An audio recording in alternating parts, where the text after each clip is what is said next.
Hey everyone, welcome back to Three Men and a Mic, the show or the podcast for everything about everything.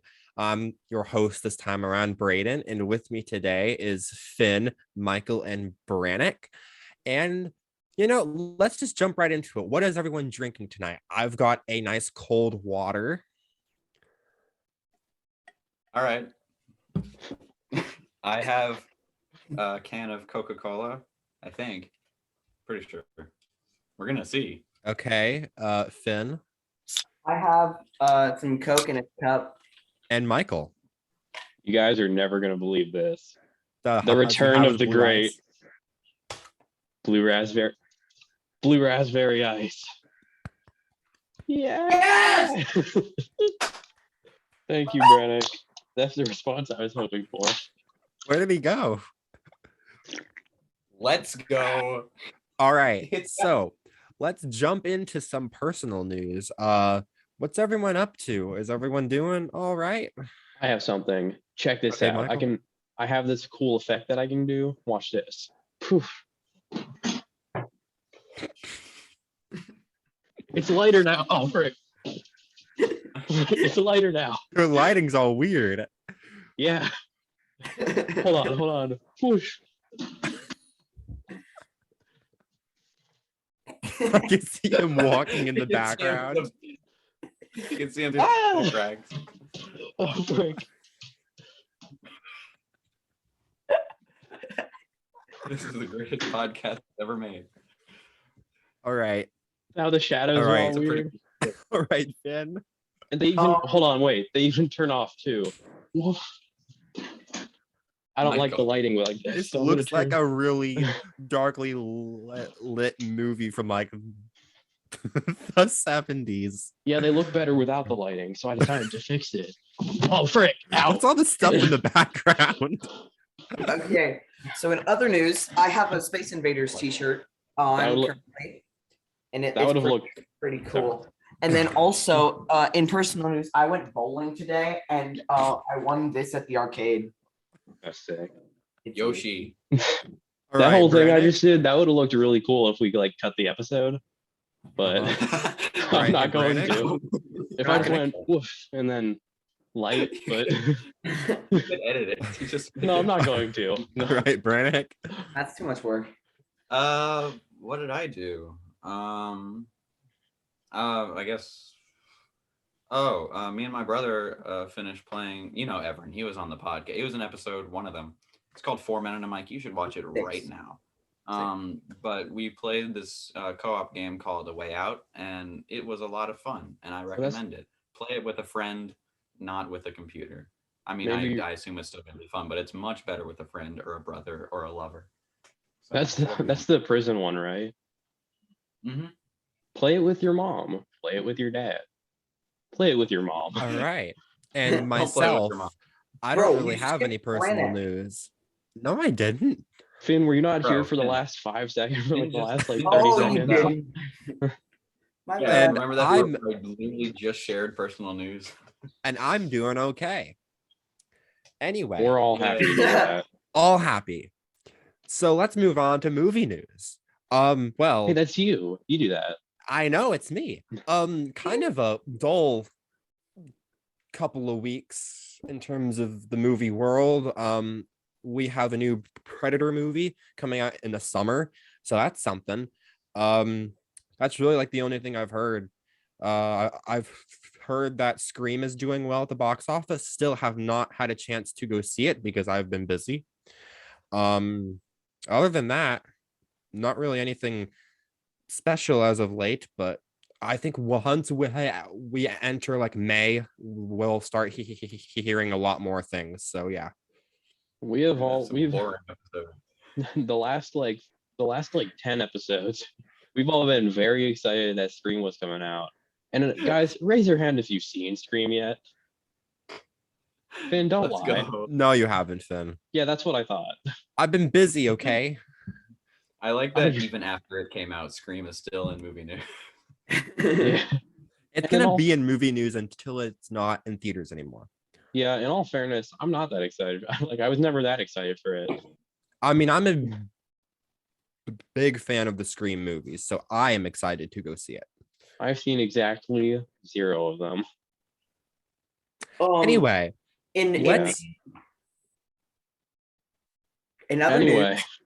they announced GTA 6. Did they? Yeah. Is that a lie? I need to look something up. Yeah. After like years and years and years of GTA 5? Bro, I haven't played any of them yet. How am I supposed to play 6? So I have to play 1 through 5 and San Andreas as well. Yeah, you also have to play San Andreas. Gosh, Brannick, come on. Oh, look at that. Anyway, they're talking about they confirmed GTA 6. Look at that. Wait, really? Really? Do you not know that? I'm like, I thought I was pretty sure, but I couldn't be 100% sure. No, they did, but like, yes, I got a fact right. Yeah, Rockstar confirms GTA 6 is in development. That was one day ago, according to IGN. Anyway, before Finn hijacked my bit, let's do trivia. So Brannick, take it away. I mean, all right. Good way to hijack his bit. Bro, you hijacked his bit, and then now we have to do trivia. Good work. Wasn't it like a segment? And weren't you done with the segment? I thought we were still talking about it. About what? I don't know. How to go from movie news to now talking about some game.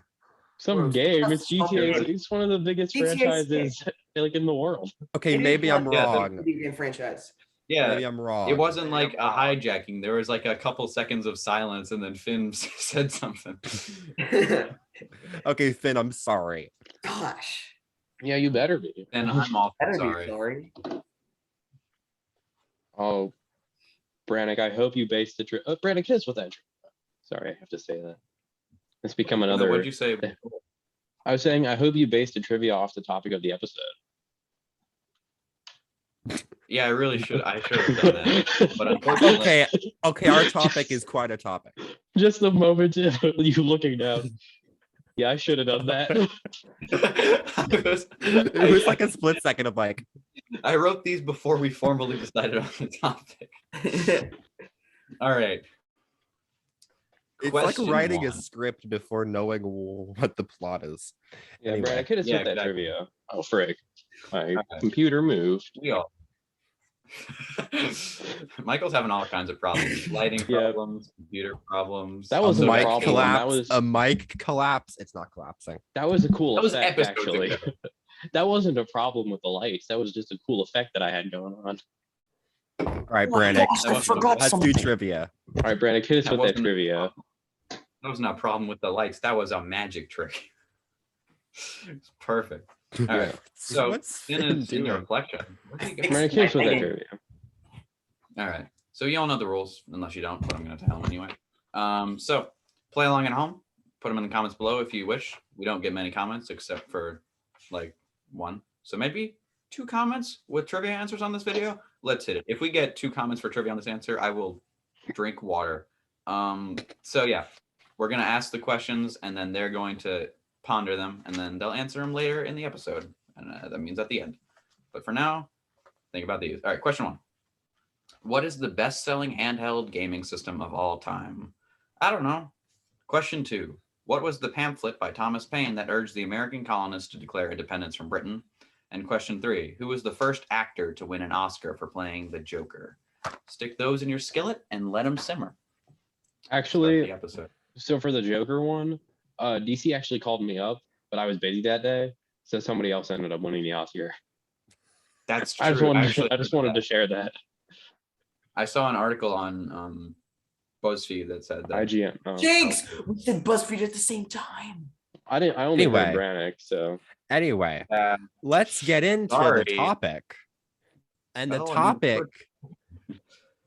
is. I mean, okay, but like. All right, who wants to break the news of the topic? Is the topic. All right, hold on. So last episode, we ended with a good discussion. With like 5 minutes left in our topic, we ended with a discussion about a certain franchise of books. Of books. And then we decided, you know what? We didn't get to talk enough about this franchise. So today we'll be entire talking. Episode. We will be dedicating the entire episode. Sorry, Braddock's face is frozen. You just swallowed a lemon. It's like you used to swallow a lemon. But today we'll be dedicating the entire episode to the Diary of a Wimpy Kid franchise. You just swallowed a lemon. It's so funny. So specifically, and more specifically than the whole franchise, did anyone? Today, all of us went back and watched or rewatched the new Diary of a Wimpy Kid movie on Disney Plus. I did not rewatch it today. Okay, well, Finn wanted to be difficult, but the rest of us, I watched it a week ago. Me and Brannick rewatched it. Braden watched it for the first time. Finn is doing his own thing. I watched it a week ago, Michael. Chill out, dog. Finn's just being difficult, honestly. But yeah, and we all have our opinions on it. So Braden's are different. I like that. First of all, Michael adjusted his statement from saying we had a good discussion at the end of the episode to we had a discussion at the end of the episode, which is more accurate. And we might dedicate the whole episode to the Diary of a Wimpy Kid movie, but we also might not. Maybe we'll talk about Big Nate. Big Nate. You got his own TV. Oh my God. Let's get into our thoughts. So let's start with our brief. Big Nate show? There is. No, there isn't. No, there is. Look it up. There's a Big Nate TV show. It's on Paramount Plus. I'll do it later because we're filming. Oh, I don't have that, so I don't either. But I saw not ads having for Paramount it. Plus. I don't have it, but I saw ads. I did. Anyway, let's get into our initial thoughts on the movie, and then we'll dive deeper. So, Michael, what were your initial? Okay, Brannick. I just liked it. Brannick. Me? You. Oh. I did not like it. I thought it was bad. Way to steal my thoughts, Brannick. Okay. I'm sorry. I didn't like it because I thought it was bad. Braden? Wow. I guess I'm the only one here that's cutting it a little bit of slack, like a microscopic amount of slack, and saying it was okay. Okay. Would it be difficult, Braden? Here's why I thought it was bad. Okay. So it's like the whole plot of Diary of a Wimpy Kid is like it's about Greg Heffley, and like you guys know the story. If not, I want you to stop. I want you to watch all the movies, read all the books, and then come back. But just like a summed up thing is like Long Haul. You don't gotta watch that. No, you have to watch that. Especially watch that, rewatch that, watch it the third time, and then you can watch this podcast episode. But I don't know. It's like the whole thing with like the whole point of like the book series is about a kid named Greg Heffley, and he's in middle school. And it's just kind of like he's writing in this diary of about like why he thinks, or like he's just basically describing what's happening in his life. But a whole part of it is that like a bunch of bad things happen to him. And normally you'd think like, oh, that's not like fun. Like bad things are happening to him. Well, that's not entertaining. But it is entertaining because like Greg Heffley is like, the whole thing is that he's kind of just like a bad person. But like, so when bad things happen to him, you're just like, well, that's kind of coming. Like he kind of had it coming. Now that's the main issue that I think is with this movie. In this movie, he's like not a bad person at all. I mean, I guess he kind of is. He's kind of a bad person, but compared to like everyone else in it, like most of the kids in middle school are like a lot worse than him. So when bad things happen to him, you're just like, he didn't really deserve that. And then you just get like annoyed watching it. That was my main issue with it. There are a lot of other issues that I'm sure we'll go into more later in the podcast. But that's like going into it, that's like the main issue I had with it.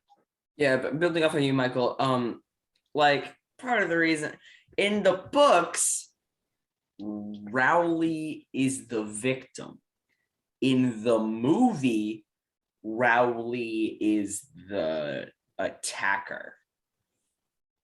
gonna let that simmer in your pot. That's Brannick's line. Dang it. It is. Gonna let it's that boil in your egg. actually a quote from a different thing. That's actually that's actually a reference to the game Animal Crossing. That's what Pascal says when he gives you a daily quote. Little fun fact. Put that in your pot and let it simmer. Stick it in your skillet and let it simmer. Like when you give him an oyster, he'll give you like a pearl, and then he'll give you like a corny like line of wisdom, and then he tells you to just like stick it in your skillet and let it simmer. Oh. Anyway, Brannick, that kind of thing. Yeah, what did you think about the movie? Like, what are your No, like, what did Finn think about it? I kind of cut him off. Oh, I thought it was bad because like Michael said, in the books, Greg is a bad person. He kind of like bullies Rowley. In the movies, Greg's like an okay person, and Rowley bullies him. Kind of. Yeah, it's like in the books, Greg is almost just kind of like a sociopath. Like he thinks like he's just like, oh, why are all these bad things happening to me? Like all these people are here just to kind of like, because like all these people are like here because like I'm supposed to be famous and they're just like interacting with me, and like bad things are happening to me, but like they shouldn't be, but like when really they should be. Where in the movie, he's just kind of like a normal middle school kid making like the same decisions that any middle schooler would, and then bad things happen to him and you're like, well, that's not as fun to watch. That's fun to watch. Yep. Agreed, Steve. Any more thoughts? Someone better talk and quick. Yeah, another big problem I have with it is that like they tried to cram all of the first book into an hour, which I feel like could be more doable if they didn't dedicate like 20 minutes to one segment. Which Brayden, is why is this segment. so? What? When they they dedicated 20 minutes to like, it might not have been 20 minutes, but they dedicated a while to the Halloween segment, and like it was 10. fine, but it wasn't necessary. I agree. That should have been shorter. But Brayden, why is this your favorite movie ever? It's okay. First of all, it's not my favorite movie ever. I'm just not as hard on it and not being as mean to it as the rest of you are. I recognize it is not good. It is not good. Like, I fully understand that. But I don't think it's that bad. For what they had to do to cram the entire first book, which I've read multiple times, into an hour, I don't think they did that bad of a job. Did they kind of forget what the books are, Finn? No. Yes. Did they kind of forget what the books kind of are? Yeah, because in the books, as Michael said, Greg, the reason why they're entertaining is because Greg is an idiot and kind of a moron. In the book, he kind of is the opposite, which I also get. But I think that's kind of better for like a little kid watching this. I don't think their parents would want them to watch a kid who's just mean to everyone. I think the way they took it, I just took it as they were just aiming it at a younger audience. I don't know. I don't think it's that bad. It's not good. There's a ton of problems with it, but it's not horrible. All right, Brannick. That's a slippery slope, my friend. You dare say it's not good, it's not bad because it's a kid's movie? I might have to hit you with I didn't say it's not bad because it's a kid's movie. That's not what I said. You're getting close, my friend. Did not say that. I might have to hit you with a chair. They're aiming it at a younger audience, are they? I'm kidding. But I didn't like it. I think a good way to avoid having to cram the entire book into an hour is to make it longer than an hour, and then you could actually put more plot into it. Like they cut all the dragged on. they cut all the scenes of Greg being mean to Rowley and like getting him in trouble for stuff, and then they change things where he gets what's coming to him, where Rowley's like, let's do a comic, let's do Zooey Mama, and then like Greg's like, no, it's dumb, you go make it. And so he does, and then it's real popular, and then Greg gets mad, so he's in the wrong. But in the movie, or in the new movie, Greg's like, just go away, and then Rowley steals his comic without Greg egging him on to do so. And they also like get rid of like the part where he wears Rowley's jacket and then pretends to be Rowley and gets Rowley kicked off of like the first grade patrol or whatever. That wasn't crucial, but it was an important part of the story, because the first book, what it's about it's about Greg causing a rift in his friendship with Rowley and then remedying it by the end. And in the movie, and even in the first movie, I think this was done very well, because Greg is like legitimately mean to Rowley, and then at the end he's like, yeah, I was wrong, and then he like takes the fall for Rowley eating the cheese, and then he goes, you want to come over and play? And the audience goes, aw, and then they walk into the sunset or like across the football field or whatever. But in the movie, he's like not that mean to Rowley, and at the end he's like, yeah, I ate the cheese, whatever.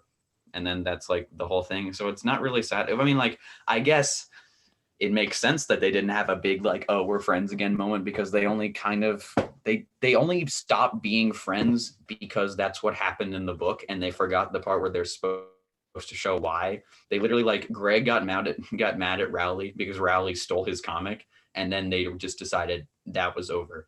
And that was in like 10 minutes left in the movie. Greg went to like Fregley's lair, and then they did the whole other thing. And I don't know, it felt like if you're going to dedicate 10 minutes to Halloween, you should make the movie longer and put like the rest of the plot in there. And I know it's Diary of a Wimpy Kid, which means that it's like, it's plot with a lot of filler of just Greg getting into wacky antics, which is what's kind of charming about the books, is that it's kind of believable that it's this kid's journal and it's kind of like his life. But like, you kind of have to show that in the movie. Also, this is something that I normally critique harder than most. The movie is atrocious looking. The art style is genuinely baffling for how unfinished and horrible and disturbing it looks. I don't know why. It would have been so fine. Like, if you were ever to animate Diary of a Wimpy Kid into a movie, make it like traditional 2D animation and make it in the style of the books, like what they did in the beginning of the live action movie and what they do in the beginning of this movie. And it looks so much better than the like Chernobyl creatures that are walking around on the screen for most of the movie. I don't know. It doesn't sit well with me. They like, look at Greg, look at Greg's nose and eyes and ears and the relation to each other, because it looks weird. Okay. I will give you a lot of that. The script is like half done. It's like they were on a deadline, and the writer said, well, we have like an hour left to write, and the director said, you have to finish it in 10 minutes because the movie is going to be done in 20 minutes. So they just wrapped it up in like 10 minutes. I get it. The movie is unfinished. And the script is atrocious.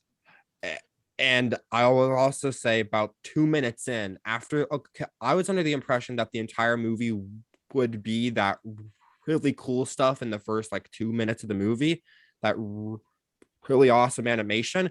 And then when it switched over to these Chernobyl creatures that Brannick has said so expertly, I was just like, I don't know, like, I guess if you put Jeff Kinney's books through a color processor, I guess it would look like that, but I don't know why they look so bad and why the eyes are like little dots.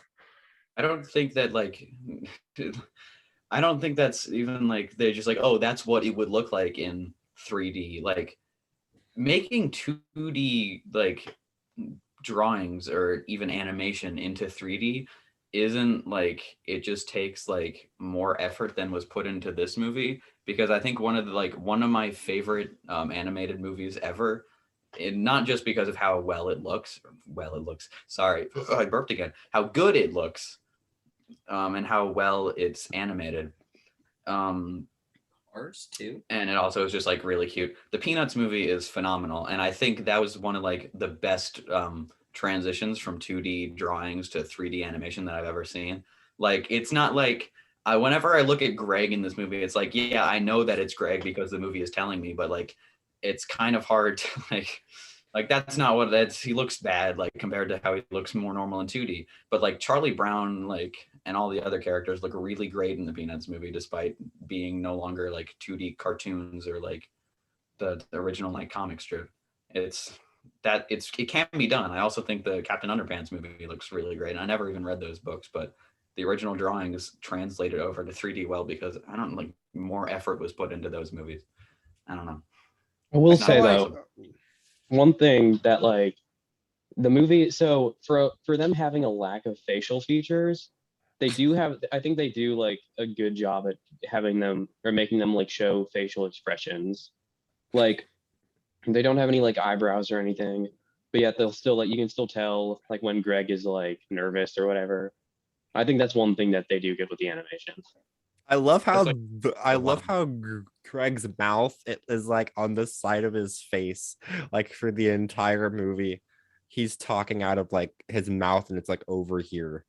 Oh yeah, his mouth like shifts around. I mean, like that's how it works in 2D when you're looking, because it's just flat, so the mouth is over here like in the books, but like just put it in the middle for the. It should be so easy. I mean, probably like I couldn't do this, but like I know like Disney has talented animators, and whoever worked on this movie was more talented than this. I feel like this movie was rushed because I mean it's only an hour. The animation, it looks unfinished, really. I think the good thing is that, yeah, I guess like for how bad like the character models are, I guess the expressions are visible and the backgrounds actually look pretty nice. I think the actual environments are well animated. It's just the characters. And I love how Finn, I'm sorry. No. You can go. I just want to point out how aggressively shallow the relationship between Greg and Rowley is. Like for you guys like talking about his their like friendship in the book or the books plural. I remember that like in this movie there's really nothing to it. Like it's the most basic and generic, like, oh, we're good friends, we had a falling out, everything's back to normal, the end. Like it's the most shallow friendship I've ever seen. It's just it's funny. Yeah, and also Susan Heffley's microphone is bad. Yes.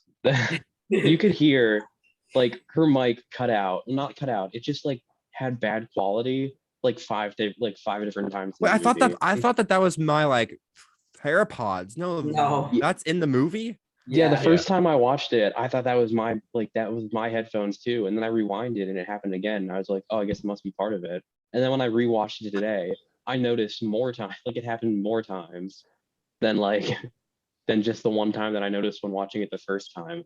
Whoever played Susan had a bad mic. I like to think that they recorded it over Zoom, and that's why like everything is so bad. Yeah, that's a joke that like among us, I've made that joke a couple times where I've just been like, yeah, her Zoom quality just cut out a couple times, like during the recording. But I have one thing though. This goes back to like the plot and like an issue with the plot. So a major thing, like a major plot point in the movie is when Greg and Rowley are like playing that one game. I think it's called like Rumble Trike, but it's when they're like riding the trike down the hill and like he throws the football at it. But like it never explains why they're doing that or like why they think that's fun or anything. Like I think in the live action ones, or maybe I don't remember that being a big part of the book.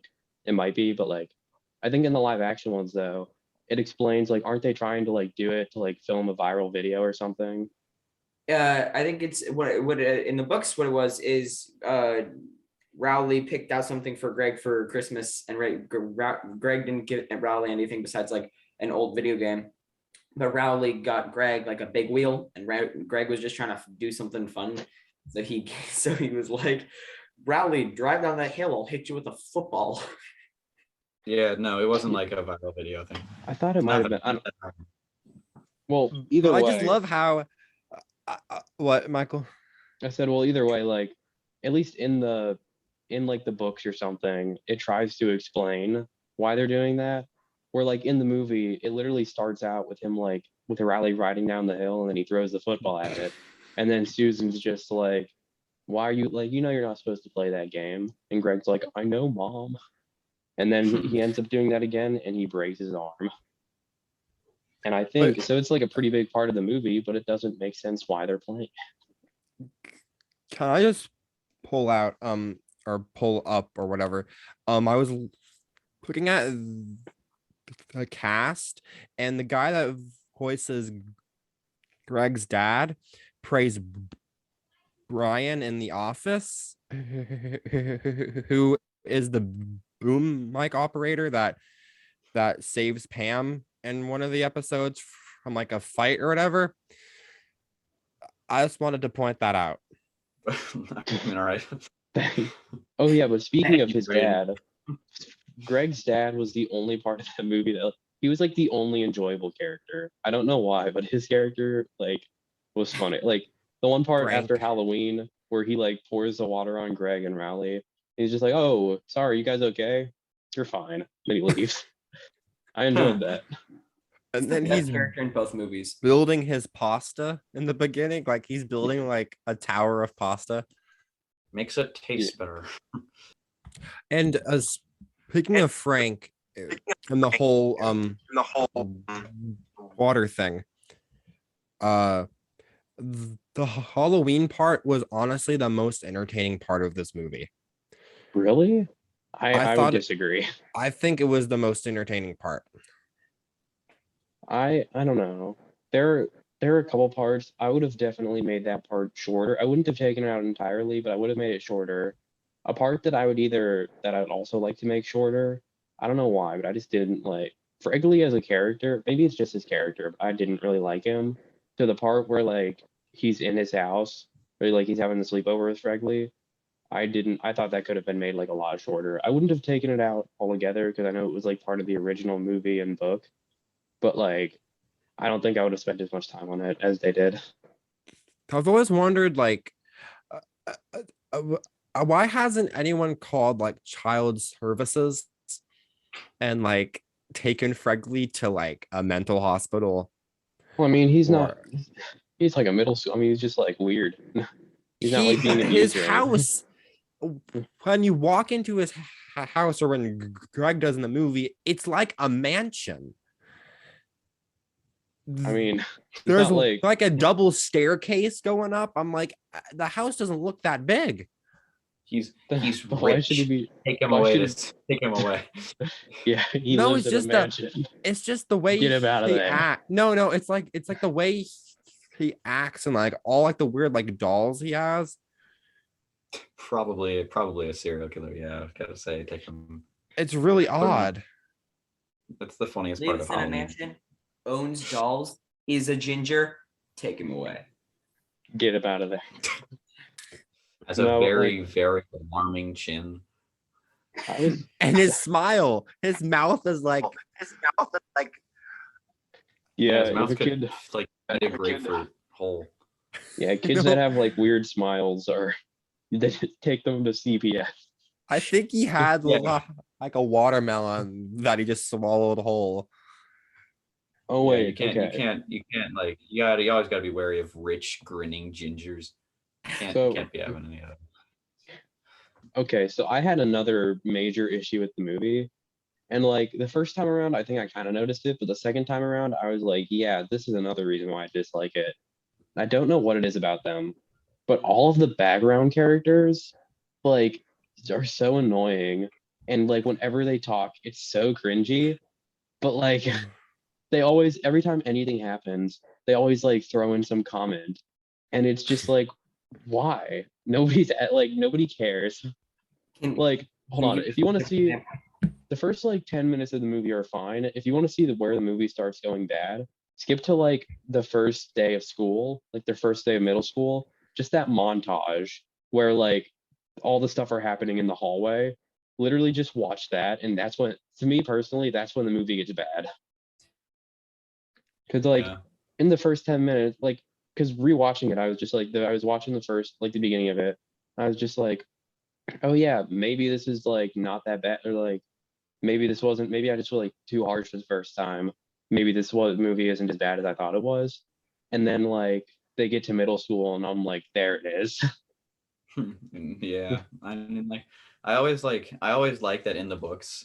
Greg drew like all the background characters as like having very large noses, or just like looking like much like much more horrific than like he and his family did. Like like you look at Yeah. like all of like just, like the random people in the books. Like that was funny, but that means when they're translated into 3D, they just look disgusting. And like I don't know, they're not fun to look at, and they're also very annoying, like with all the little comments and stuff. I don't know, just go away. Yeah, I'm with and Greg on this one.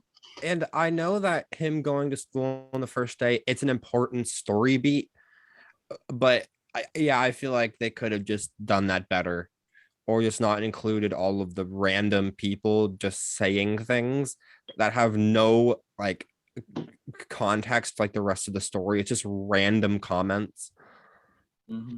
Yeah, it's Yeah. like I thought that was annoying. It's like, and for example, the beginning montage is just very strange in the way that it's done. Like they walk in and they're just like, "Oh, middle school's like." Riley's like, "I think I'm gonna be homeschooled," and then Greg's like, "No, it'll be fine." And then it shows them like interact. It shows like all the kids interacting with each other, and it's like one thing that's just like middle school movies in general. Why is it that like everything has like everyone there already has everything figured out except for except for like the main character who is like who's just figuring this out now. Like have you guys ever noticed that where like everyone in the hallways is like they're all confident and they're just like hanging out and like they're like I don't know, they're interacting with each other in a way like Oh they've my, been there for years, but yeah, like there's the main character is just like has never been there before. yeah, one line of the dialogue was when the bus pulls away and the camera kind of like like sweeps down like to Greg and Rowley. Someone says something about like, how did you spend your summer or something. It's like everyone's like cool with each other except the two main characters. Yeah. Yeah. It's like I get that some people like the 7th and 8th graders would have been there for like more than a year, but there are like other 6th graders there, right? They're not like the only two like kids that are there for the first time. Maybe they are. Maybe Never that'd know. be a very small I mean, school. for the sake of the screenwriters, they are the only two that are there for the first time. Maybe, Yeah, and that maybe. Okay. makes it weird that they have the different schedules if they're the only two 6th graders there. Or maybe it's just a case of it's one of those schools that's like K-8, and Rowley and Greg just joined this year because they're dumb. It's a middle school. Yeah. That Brayden. It's a middle school. That's like the whole Did I point. ask? Yeah. I mean, Yeah. you didn't ask, but you gave like you said something that's wrong. Did I ask? It's a middle Not even school. liquid in this cup anymore. I'm just drinking it because they're air. Yeah. There's not anything in this ice anymore. There is one in this ice. This is the ice that I brought up last episode, and I think I've had it in here for like a month now. Wait, Michael, can you pause with your ices really quick? No. I'm gonna get a picture of Michael with 2 raspberry ice. This is never seen before. Thanks. Boy, that was important to the podcast. Back to Diary of a Wimpy Kid. Braddock is just frozen. Brandon's gone. I can't. Okay, there are a lot of bad things in this movie. I will agree with Michael from the start of the movie with the very cool like translated of the drawings like into animation. From that point to when they walk into middle school, that like 10-12 minute segment, I honestly was like, okay, like I can kind of go along. I can kind of, all right. And then Brannick is gone. Brannick is gone. But then I will agree with Michael. Once they actually like start to like interact with people at middle school, the movie just went completely down the drain, and I was like, I was kind of liking it a little bit. And I personally, even though it's like 1/10 or it's like 1/6 of the movie, I don't think that first 10 minutes is enough to save it. It's really not. Like, I mean, there are a couple like funny bits like throughout the movie, but the first 10 minutes is not enough to just save the movie entirely. When the only Yeah. good part is the same length as Halloween, I'm good. Yeah, it's like I think all the parts with the dad were It's good. there It's was funny. like there were at least funny moments with him. With like the not the or with the teenagers from Halloween, they had so overall they were like whatever.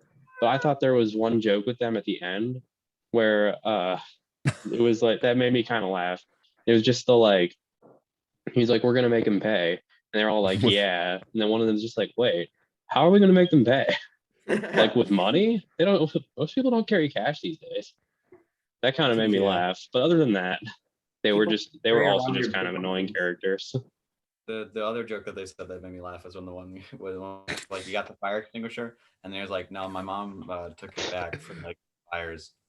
Yeah, that was a good one. That was the one moment in the whole movie that actually made me giggle a little bit. It was a very unfunny movie. The jokes did not work for me like at all.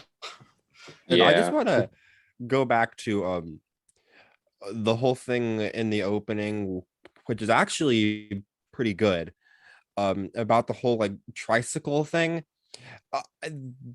There's a line of dialogue there where how like Greg says, I missed your front wheel.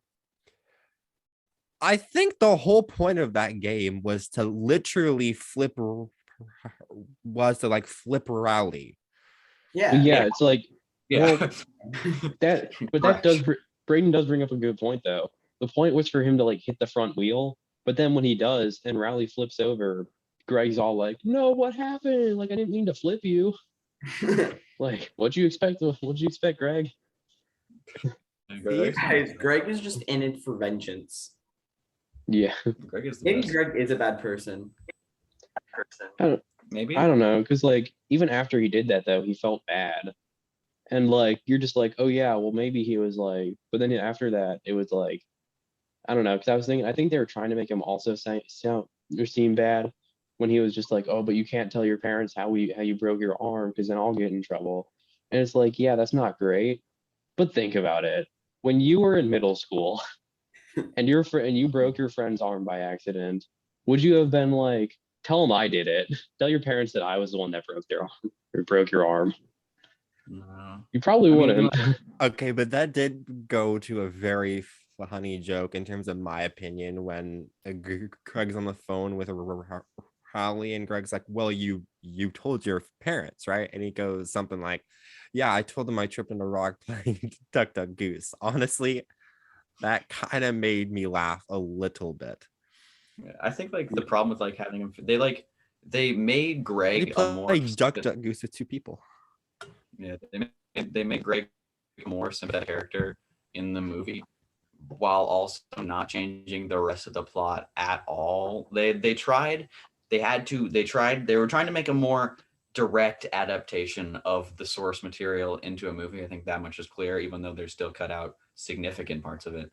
But they try to keep the same like general story structure, but like while also taking out the parts where Greg is like the meanest and like making him more sympathetic overall and kind of making Rowley less of a victim, like Finn was saying. I wouldn't say he's the aggressor, but he's definitely not like, it's not like, it's kind of like he's getting what's coming to him when Greg is like being mean to him. But the problem with making Greg a sympathetic character while not changing the plot of the book is that Greg not being a sympathetic character is the plot of the book.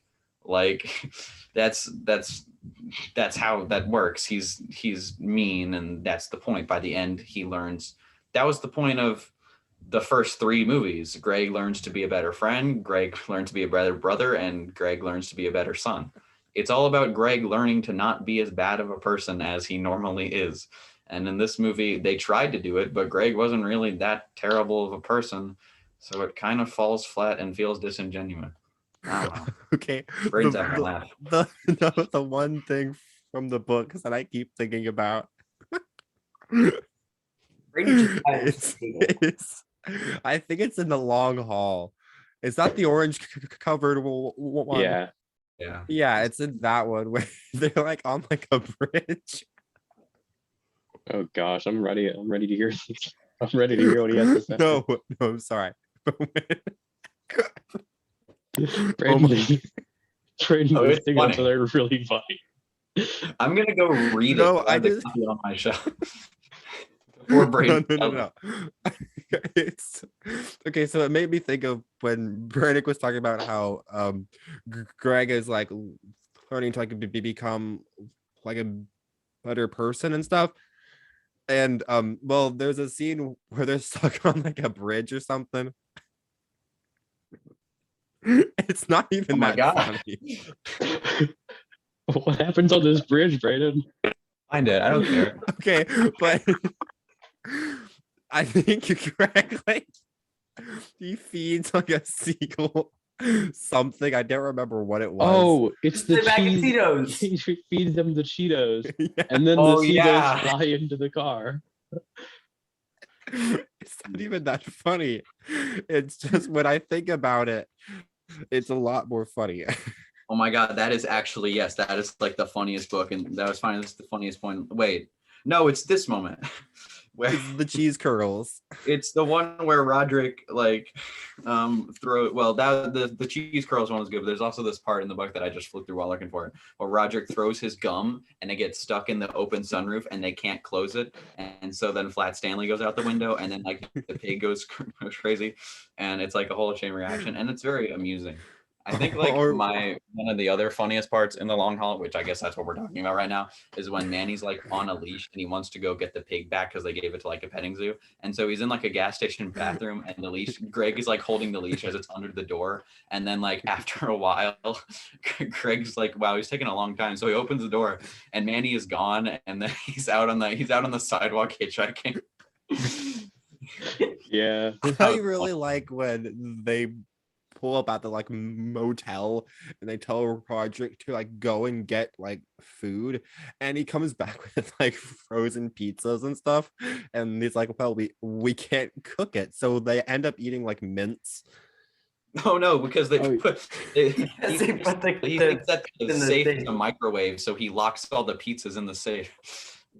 Oh yeah, and then there's the part where he also gets like cinnamon rolls, and then they're driving through the woods, and but like they notice that it's like a hunting area, so they're like, oh, I guess we should leave. And then suddenly they hear a loud bang, and then Roderick opens his eyes and notices that there is like paint stuff on his hands, and he thinks he just got shot, but it turns out that it's just the cinnamon rolls exploded. Because of the heat in the car. Yeah.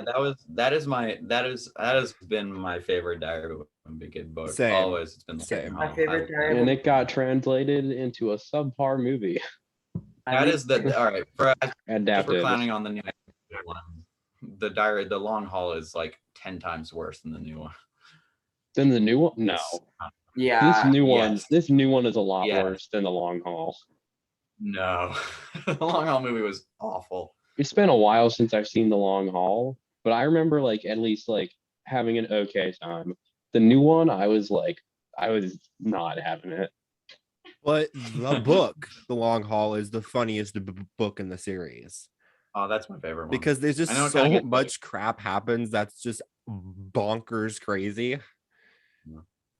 I mean, it's weird because like, I don't know, whenever I think back to like media that I was really into, like in like late elementary school, middle school, like I always think like, oh, like Star Wars, the Clone Wars, and Harry Potter, and like Jurassic Park, and that kind of stuff was like, that was my thing back then.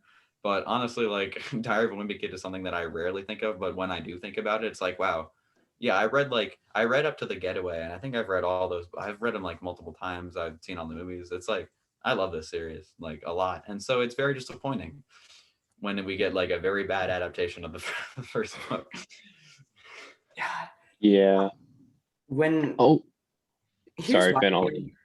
here's my theory on why they made a new movie. It's because after the Not My Roderick fiasco, they realized that they just were not able to have a live action Roderick, so they were like, let's make it animated but bad. I think they made a new one because, as Mr. Krabs likes to say, I like money. But another issue with the new one, we were talking about Manny a little bit ago, and that reminded me, there are so many, especially during Halloween, Manny is such an annoying character where for some reason he makes these random sounds where he's just like, ah. Okay, and it's why, Manny? Manny, stop. Okay, but I think a big part that annoyed me was just overall all of the random noises that didn't need to be there, like the background talking or Manny making weird noises. It's why include those when you could not include them? Okay, yeah, but I do. Never liked. Yeah, I do enjoy the the cut where Manny's asleep on Greg's head. I thought that was kind of funny. That was a little. But a little yeah, funny. I have to agree that Manny is pretty useless and annoying. I mean, It also looks like a demon from hell. Yeah, what is that? We can't say that. Oh. How to get tissues? Oh my god.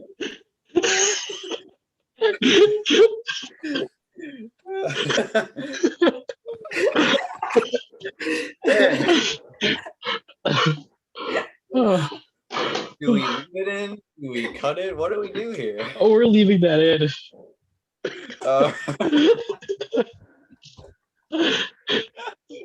Okay. Man. Have we composed ourselves? Yes. It's okay. I love how as soon as that was said, there was 5 seconds of silence, and then we all started dying. It was 5 seconds of staring, and then everyone started dying laughing. Oh, that's one of the funniest moments on the podcast. Oh my god. That and that dying laughing for 2 minutes. Write that down. I see Brayden laugh, and then I see Michael do a spit take. Okay, but the thing is that this is the most laughing we've ever done in an episode, because there was 2 minutes of me laughing, trying not to complete a sentence earlier. I remember it's funny, man. Wait, that's actually kind of interesting, because apparently me and Brayden both have the same. What's everybody's top 3 books? Okay. Let's one, the long haul, easily. I haven't read all of them, but okay, so the long haul, probably old school, because I did enjoy that one a lot. And 3, I don't know, maybe the original, because it's classic. I haven't read the books in a while, so I probably couldn't. I remember reading the one. What's the one where he's at the prom or something? I remember reading Dog Days. It's not Dog Days. That's the summer one. Oh, the last straw. No, that's not it. It's the third wheel. The third wheel. I remember reading forgettable one. I'm sorry. No, I read that one the most. So that's probably up there.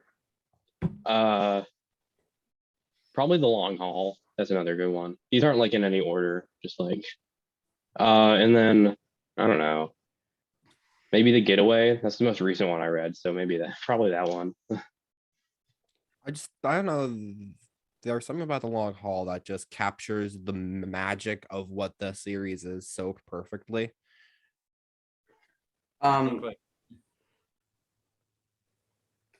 me, in no particular order, is the long haul Cabin Fever, because it's the one I've read the most, and then probably The The Getaway because I liked that one a lot. And I was the first kid in my grade to have finished that one, so I was the cool kid for knowing what happens. It's crazy. Yeah. I know I asked the question, but now that I'm thinking about it, it's like I could probably say like several different ones. I think The Long Haul has always been my favorite. I think like putting the Heffleys in a van mix, just that's a good idea. I don't know. I think that was one of my favorites. I like the ones where like I like that one and The Getaway. Those are probably in my top three because I just kind of like it when like the Heffleys are all in a situation together and it goes horribly wrong. I think probably The Long Haul, Roderick Rules, which is honestly like that's a banger. And I don't know, The Getaway or Cabin Fever, or I remember The Third Wheel was the first one I ever read, but I don't know, it's never been one of my favorites once I read the rest of the series. We'll say The Long Haul, Roderick Rules, and then for the third place, either The Getaway or Cabin Fever or like the original. What I love about the Long Haul is I love how it like starts and it's telling like, well, we were gonna go on like a boating trip, and then it shows like there's like a tree that's like grown through the boat. and that's that I just love that book because, as Brannick said, like the situation goes horribly wrong. Yeah. There's also a pig. Yeah, there's also the pig there. Man, I'm getting the motivation to read like a book made for like fourth graders again right now. Me too. Yeah. Yeah, I'm probably not going to. I remember like me and Michael were on like a call a while ago and we were kind of talking about Diary of a Wimpy Kid, and like in that moment I was like, I'm gonna read one tomorrow because it was kind of late at night, and I didn't, and I probably won't read The Long Haul tomorrow. Yeah, I probably wouldn't unless someone was just like, we should get on the channel and do like a table read of the book. Like three of us play like characters and then one of us plays like the narrator. I know it's Greg, but like the narrator. Yeah. I call Frank. That'd be such a boring character to play because he only has like a couple of lines. You're right. I would say that if I had to choose one, I'd probably be Greg. I don't know. There's no particular reason for why, but I think I'll be that character. I think Brayden would be Susan. Didn't say that. Okay, but going back to the boat thing, don't they find like raccoons in it? Yeah. Yeah, well, they find raccoons in the washing machine, which is in the boat. That's right. Yeah. The home association made them put it like under the deck or in the garage or whatever, and then they let it was under the deck. It was like they just didn't maintain it, and that's a good book. And, Brayden's still laughing. I don't know. I'm just really slap happy right now. Oh, I'm thinking the one. I think this episode may have had the funniest joke that we've ever had. Yeah, maybe. All right, are we gonna go to trivia now? No. I mean, we still have some more time. You got time. Well, okay. We're like I feel like no one talked about Cabin Fever, but I think it has like one of the best endings in the entire series. It's where after like they've been like, yeah, don't worry, because you're about to remember. So they're like in the house snowed in, and they like all like they don't have power. There's a power outage, and at the very end they like go to the circuit breaker and notice that all like the switches have flipped except the one for Manny's room. So they go into Manny's room and he's got like a space heater and like he's like having it all like a ball in there, and they're like, why are you doing this? And he goes, because no one ever taught me how to tie my shoes. And it's the best ending in the entire series, maybe. I don't know. The Getaway had a good ending too. There are only a couple parts that I remember from that book, and it's like I remember they were running out of food, so Greg eats like a plate of ketchup for dinner one night, and then also I remember the reason why. So it's like they don't have school the entire time. I remember the reason is because like the snowplow can't get to their street because the kids on the neighborhood have basically built like a wall of snow that like the snowplow cannot get past. So yeah, one thing that I'm realizing most of the Diary of Wimpy Kid books, I don't remember the endings for them. I remember the Except the ending log haul. even the long haul. I'm I remember different parts from throughout the book, but I never remember the ending. It's Yeah, like I I don't like. know, all the endings just kind of end like random. I do remember it ends with like them. No, I remember the long haul. They go to like a water park, and then Greg or they lose the key, but then Greg Oh, the finds out family. that the Greg finds out that like it was in his pocket the entire time. I think Okay, like but I love the family that's like following them around. Yeah, yeah, The beardo. no, that's like isn't like in the book they're like they just like keep bumping into them. I don't remember if they were actually the antagonists in the movie. Like they're like hunting the Heffleys down. I don't remember. I'll have to read the book again, but I thought it was just kind of like a coincidence they keep bumping into this one family that Greg is like mortified of. But I do remember the ending of the Hard Luck, which is also one of my favorites. It's so like they set it up earlier that the grandma like did an Easter egg hunt and she would hide like coins in there, but she got older and more senile, so she started putting like all these other things like tissues or like just random things in the eggs and hiding them in the weirdest places.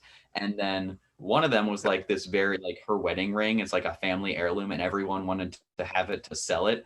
And so they were trying to find the Easter egg that it was probably hidden in because they figured out like somehow that that's what happened. And at the end of the book, like I think like Greg like somehow it's like something with the 8 ball that he's carrying around. It like leads him to like his mom's closet, and then he like like finds the ring in the Easter egg, and then it's just like, all right, I'm gonna leave that there.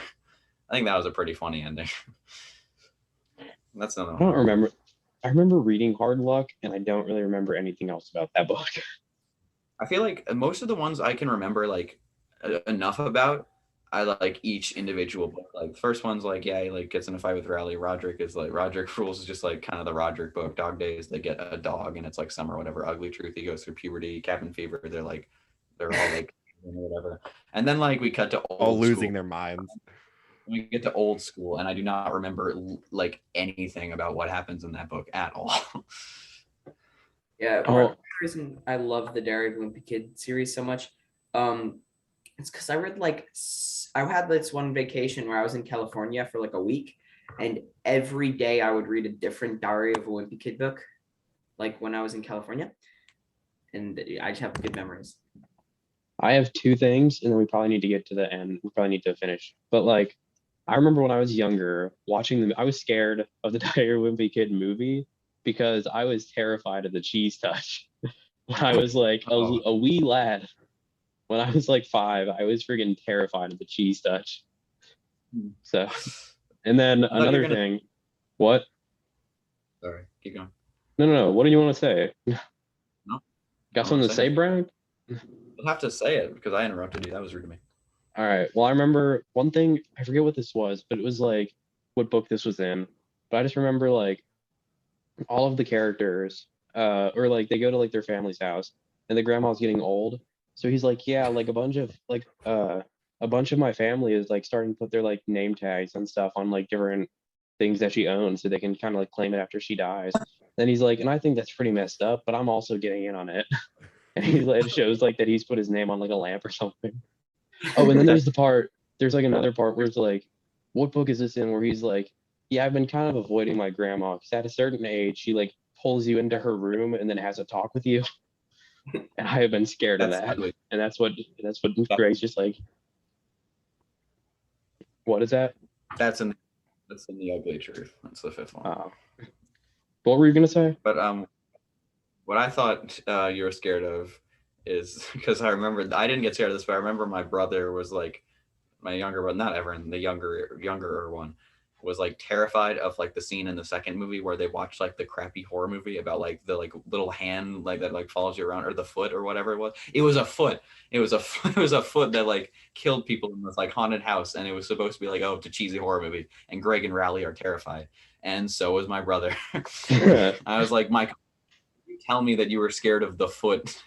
Oh, which book was it where they make a movie about worms and they usually Double Down. That's a good one. Double Down, really good book. Oh, and there's in the dog days, what is it? There's like the muddy hand where they're on the camping trip, and then one of the kids is just like, watch out for the muddy hand. Yeah. Did you guys in your elementary schools, did you like do the cheese touch where like I have the cheese touch, but if I cross my fingers, I'm safe?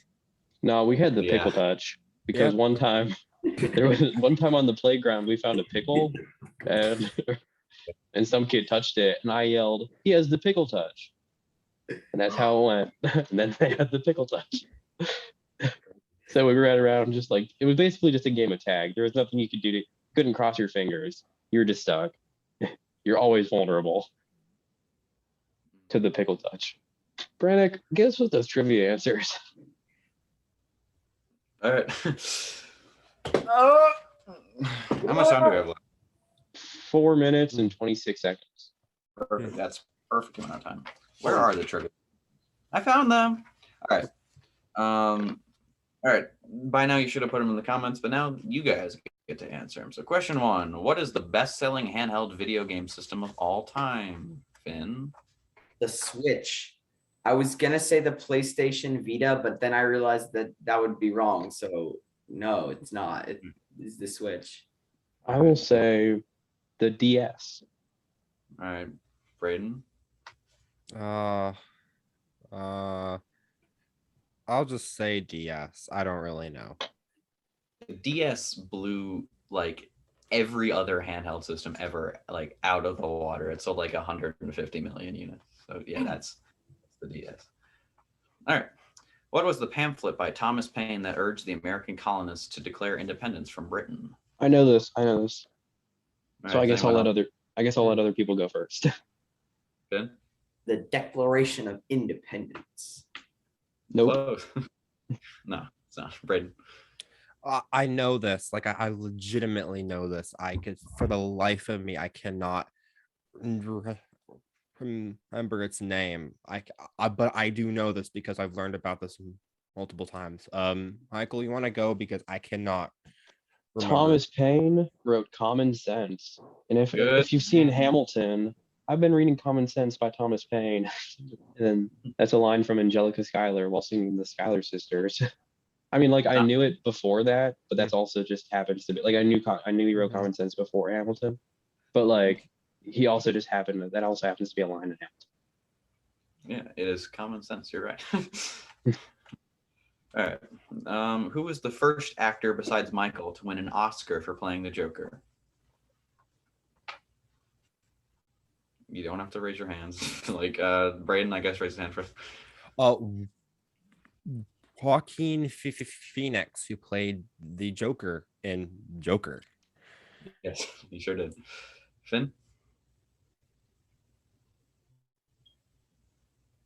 Who played him in The Dark Knight? Heath Ledger. Heath Ledger. I'll go with Heath. Good old. What? Why would you tell him the actor?